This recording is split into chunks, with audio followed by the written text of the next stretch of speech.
I'm Ugyen Wangchu, bearing enrollment number 234, and I will be doing the presentation on organizational culture versus formalization and the functions of the culture. Organizational culture versus formalization.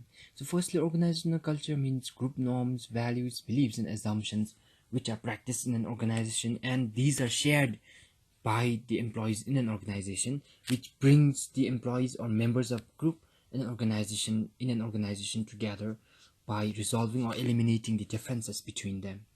And on the other hand, we have the formalization, which means the procedures, rules, and responsibilities which are to be followed in an organization, through which the employees develop the process and the ways of doing things in their company.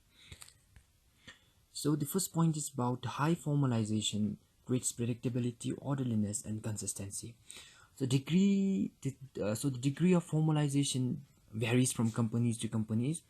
Here, the high formalization is talking about the stringent rules and regulations or stringent policies and procedures which has to be followed by the employees, which will leave the employees with a lesser freedom to do their own, do the tasks in their own way.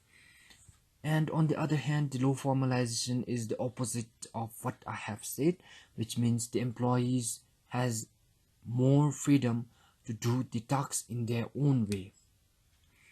So if the organization has high formalization, which means the employees are mandated to follow the rules and regulations or policies set by the organization, then this will create predictability, which means the organization will be able to know what will be happening as a consequence of what they have done.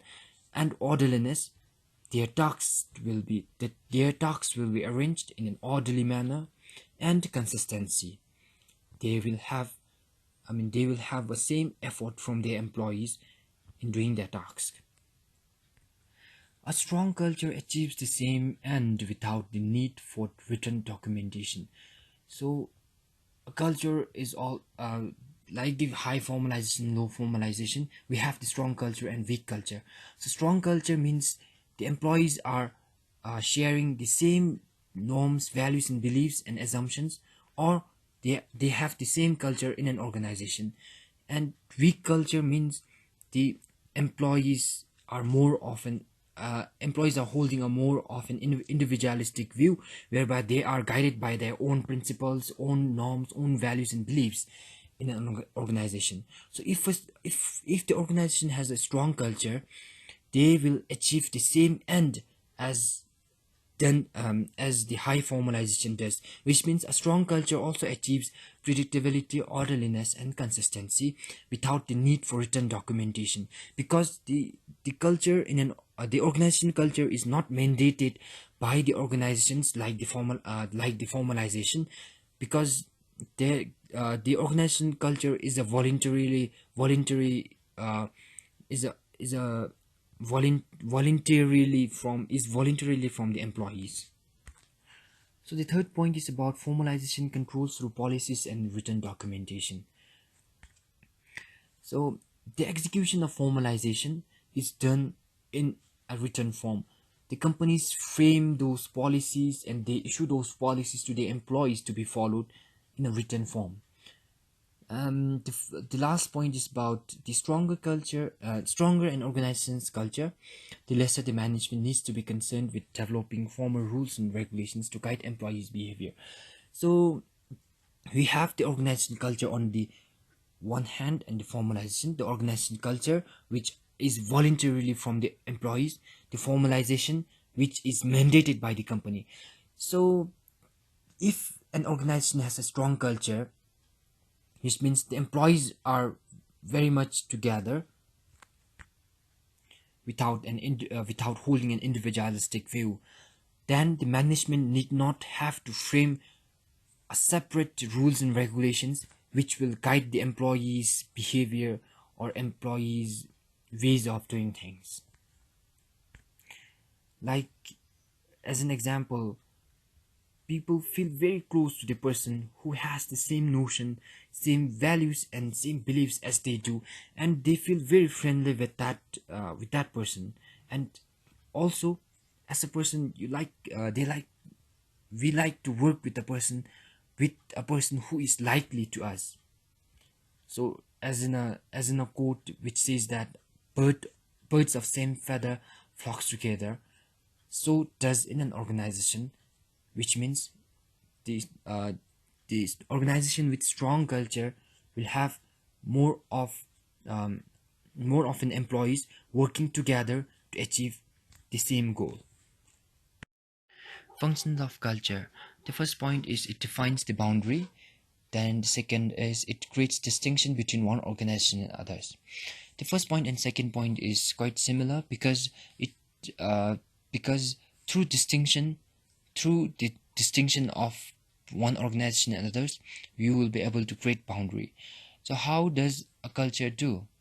Since different organizations will have different culture, so different culture meaning they have a distinction through the culture, which will in turn create boundary between those organizations. Then it conveys a sense of identity for organization members, sense of belongingness, like I belong to that organization. Sense of identity means I am from that organization.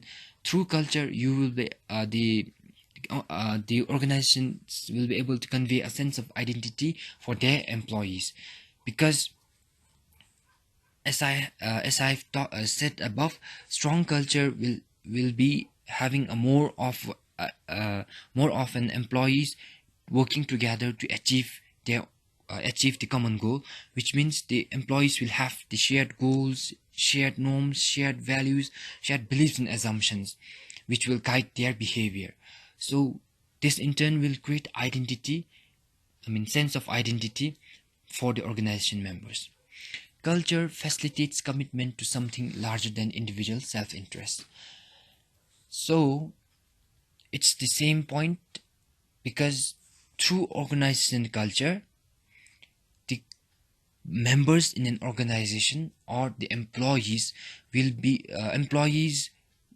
working together to achieve the organization goals instead of their own self-interest goals, because in an organization their norms, their values, beliefs and assumptions will be towards achievement of their common goal, which is the organization goal.